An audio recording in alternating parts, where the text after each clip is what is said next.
दोस्तों इस वीडियो में हम लोग आयत का क्षेत्रफल और परिमाप निकालना सीखेंगे। साथ ही साथ अन्य तरह के प्रश्नों को भी सॉल्व करना सीखेंगे। तो आइए दोस्तों देर ना करते हुए आज की इस वीडियो को स्टार्ट करते हैं और आयत के बारे में समझते हैं। तो दोस्तों हम लोगों को सबसे पहले यह जान लेना चाहिए कि आयत कहते किसे हैं और आयत क्या होता है। तो देखिए दोस्तों, आयत जो है कि एक प्रकार का चतुर्भुज होता है, चार भुजाओं वाली आकृति होती है।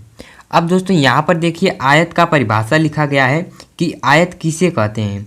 तो आयत उसे कहते हैं जिस चतुर्भुज की आमने सामने की भुजा बराबर होती है। यानी कि जिस चतुर्भुज की आमने सामने की भुजाएं बराबर होती हैं उस चतुर्भुज को आयत कहते हैं। जैसे यहाँ पर देखिए दोस्तों, फिगर से समझ लीजिए, यह एक चतुर्भुज है, चार भुजाओं की क्या है, आकृति है। तो चार भुजाओं वाली आकृति को ही चतुर्भुज कहते हैं। अब चतुर्भुज यह है तो क्या यह आयत है? देखिए कैसे पहचान करेंगे। कहा गया है कि आमने सामने की भुजा जो है कि बराबर होगी। तो देखिए यहाँ पर यह भुजा इस भुजा के सामने है, तो यह दोनों भुजा कितने सेंटीमीटर की है? 2 सेंटीमीटर की है। यानी कि यह दोनों भुजा बराबर है। और यहाँ पर इसको देखिए, यह भुजा 5 सेंटीमीटर की है और इसके सामने की भुजा भी कई सेंटीमीटर की है? 5 सेंटीमीटर की है। यानी कि यह जो चतुर्भुज है इसे आप आयत कहेंगे, ठीक है, क्योंकि इसमें दोनों आमने सामने की भुजाएं आपस में क्या हैं? बराबर हैं। अब देखिए दोस्तों, आयत का जो क्षेत्रफल होता है वो कैसे निकालेंगे। देखिए दोस्तों, इसको बोलते हैं लंबाई और इसको बोलते हैं चौड़ाई। दोस्तों लंबाई को यल से प्रदर्शित करते हैं और चौड़ाई को बी से प्रदर्शित करते हैं। तो क्षेत्रफल निकालने के लिए आप कौन सा फार्मूला लगाएंगे? देखिए, लंबाई गुणे चौड़ाई, यानी कि यल गुणे बी। तो जहाँ भी अगर आपसे क्षेत्रफल पूछेगा तो आप लंबाई और चौड़ाई का गुणा कर दीजिएगा। आयत का परिमाप बराबर होता है 2 कोष्ठ में लंबाई धन चौड़ाई, यानी कि 2 कोष्ठ में यल प्लस बी। यानी कि लंबाई और चौड़ाई को जोड़ देंगे और उसमें 2 से गुणा कर देंगे तो आपका क्या निकल जाएगा? आयत का परिमाप निकल जाएगा। देखिए दोस्तों, हम आपको बता दें कि परिमाप क्या होता है।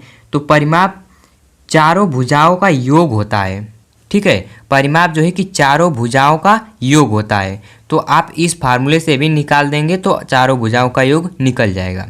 चलिए दोस्तों, अब हम लोग आयत के कुछ प्रश्नों को लेते हैं और उसे सॉल्व करते हैं। तो देखिए दोस्तों, पहला प्रश्न दिया है, एक आयताकार खेत का लंबाई 15 मीटर और चौड़ाई 8 मीटर है। खेत का क्षेत्रफल तथा परिमाप ज्ञात कीजिए। यानी कि दोस्तों आयताकार खेत है, यानी कि आयत ही है। अब इसमें लंबाई 15 मीटर दिया है, चौड़ाई 8 मीटर दिया है और आपसे क्षेत्रफल तथा परिमाप यानी दोनों चीज़ पूछा है। तो बस आपको फार्मूला याद रहना चाहिए। तो खेत कैसा है? आयताकार है। तो आयत का क्षेत्रफल बराबर, हमने अभी आगे बताया आपको कि आयत का क्षेत्रफल बराबर क्या होता है? यल गुणे बी, यानी लंबाई गुणते चौड़ाई। तो लंबाई कितना दिया है? 15 मीटर, तो लंबाई लिख लेंगे 15। चौड़ाई यानी बी कितना दिया है? 8 मीटर, तो गुणे कर देंगे 8। 15 वाटे कितना होता है? 120। अब दोस्तों देखेंगे इसका यूनिट क्या है। तो मीटर में है तो मीटर स्क्वायर लिख देंगे।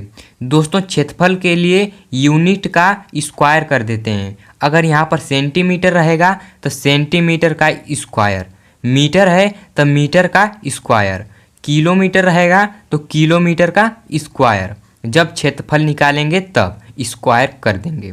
अब दोस्तों क्या पूछा है? परिमाप भी पूछा है। तो परिमाप का सूत्र क्या होता है? देखिए, परिमाप बराबर होता है 2 कोष्ठ में लंबाई प्लस चौड़ाई। यानी कि 2 कोष्ठ में लंबाई कितना दिया है? 15 मीटर, 15 प्लस चौड़ाई कितना दिया है? 8 मीटर, तो 8 कर देंगे। अब देखिए 2 गुणे इन दोनों को जोड़ देंगे तो कितना हो जाएगा? 15 और 8 मिल करके 23 हो जाएगा। अब 23 में 2 का गुणा कर देंगे तो 23 दूना के होता है 56। अब दोस्तों परिमाप निकाल रहे हैं तो परिमाप के लिए बस आपको मीटर लिख देंगे, ये आपका हो जाएगा आंसर 56 मीटर। यानी कि आयताकार खेत का क्षेत्रफल कितना हो जाएगा? 120 मीटर स्क्वायर और परिमाप कितना निकल जाएगा? 56 मीटर। देखिए दोस्तों अगला प्रश्न क्या दिया हुआ है। एक आयत की भुजाएं क्रमशः 4 मीटर और 3 मीटर हैं, विकर्ण को ज्ञात कीजिए। अब देखिए दोस्तों यहाँ पर आपसे विकर्ण पूछ रहा है, तो देखिए दोस्तों विकर्ण क्या होता है। मान लीजिए यह एक आयत है, यह एक क्या है, आयत है। भुजाएं दिया है तो भुजाओं में कोई भुजा आप मान लीजिए, ठीक। मान लीजिए यह जो है कि 3 मीटर की है और यह 4 मीटर की है, ठीक है। अब देखिए दोस्तों विकर्ण पूछा है, तो विकर्ण क्या होता है। विकर्ण यानी कि यहाँ से यहाँ तक की लंबाई जो है कि विकर्ण होती है, ठीक है। यहाँ से यहाँ तक की लंबाई को आप विकर्ण कहेंगे, इसी को आपको ज्ञात करना है। तो देखिए दोस्तों हमने आपको पहले इसका फार्मूला नहीं बताया, तो आयत का विकर्ण, आयत का विकर्ण, इसका जो फार्मूला होता है वो कड़ी में लंबाई का वर्ग प्लस चौड़ाई का वर्ग, यही इसका फार्मूला होता है। तो बहुत ही आसान है, इसी फार्मूले पर इसको रख दीजिए। तो रूट में 4 का वर्ग हो जाएगा, 4 आपकी लंबाई है, प्लस चौड़ाई कितना है 3 मीटर, तो 3 का स्क्वायर, ठीक।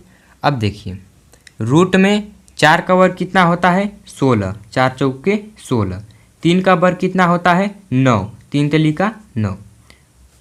अब देखिए इन दोनों को जोड़ देंगे, तो 16 और 9 को जोड़ेंगे तो कितना मिल जाएगा 25, 16 और 9 मिलकर के 25, 25 का वर्गमूल निकाल देंगे तो 5, यूनिट क्या है मीटर, तो 5 मीटर जो है कि दोस्तों आपका विकर्ण निकल के आ जाएगा।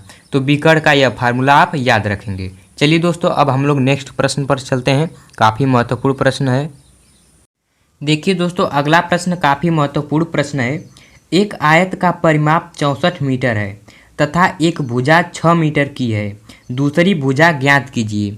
एक भुजा दिया है और परिमाप दिया है, हमें दूसरी भुजा निकालना है। तो मान लीजिए दोस्तों एक भुजा यानी कि कोई भी भुजा मान लीजिए, न लंबाई मान लीजिए चाहे चौड़ाई मान लीजिए, ठीक है। तो मान लीजिए यह लंबाई दिया है, लंबाई कितना दिया है 6 मीटर, तो हमें चौड़ाई यानी बी निकालना है। तो दिया क्या है दोस्तों परिमाप दिया है, तो आप परिमाप का सूत्र लिखेंगे। आयत का परिमाप बराबर क्या होता है 2 कोष्ठ में लंबाई प्लस चौड़ाई, यह होता है आयत का परिमाप। अब इसका मान दिया है 64, तो इसके बराबर क्या कर देंगे 64, यानी कि 2 कोष्ठ में लंबाई प्लस चौड़ाई बराबर 64, ठीक है। परिमाप दिया है 64। अब देखिए दोस्तों यल के जगह पर 6 लिख देंगे, मान रख देंगे। लंबाई दिया है 6, तो यल कोष्ठ में यल के जगह पर 6 लिख देंगे, प्लस बी आपको निकालना है बराबर 64। अब देखिए 2 का अंदर में गुणा करा देंगे, तो 2 छक्का 12 धन इसके साथ गुणा कराएंगे तो हो जाएगा 2b बराबर 64। अब देखिए दोस्तों आप पक्षांतर कर देंगे, तो 2b बराबर क्या हो जाएगा 64, 12 इधर जाएगा तो -12 हो जाएगा। अब देखिए 2b बराबर 64 में से 12 को निकाल देंगे तो 4 में से 2 गया 2, 6 में से 1 गया 5, यानी कि 52। अब b बराबर क्या हो जाएगा, b बराबर आपका हो जाएगा 52/2। अब 2 से इसमें भाग करा देंगे तो 2 दूना के 4 और 2 छक्का 12, यानी कि 26 मीटर जो है दोस्तों आपकी चौड़ाई निकल के आ जाएगी, यानी b का मान। तो b का मान कितना हो जाएगा 26 मीटर, आपका दूसरी भुजा ज्ञात हो जाएगी, ठीक है। तो इस तरीक़ा से दोस्तों आपको हल करना है। तो आई होप दोस्तों ये वीडियो आपको पसंद आया होगा, तो दोस्तों एक लाइक ज़रूर कर दीजिएगा। और दोस्तों आप लोग अभी तक चैनल को सब्सक्राइब नहीं किए हैं तो चैनल को भी सब्सक्राइब कर लीजिए और अपने दोस्तों के पास भी शेयर कर दीजिए।